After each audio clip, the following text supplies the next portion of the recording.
Welcome to the Slop Farm. Enjoy the video.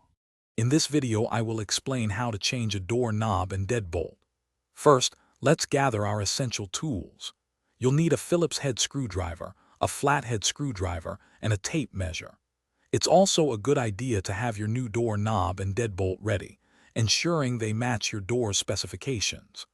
We'll cover everything from removing the old hardware to installing the new, making your home more secure in just a few simple steps.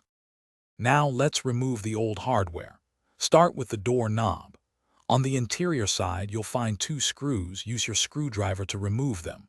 Once those are out, the two halves of the knob should separate easily. Next, remove the latch mechanism from the door's edge.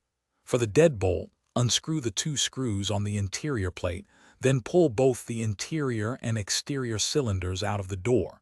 It's a straightforward process. With the old hardware gone, let's install the new deadbolt. First, insert the new deadbolt latch into the door's edge, making sure the bolt faces the correct direction.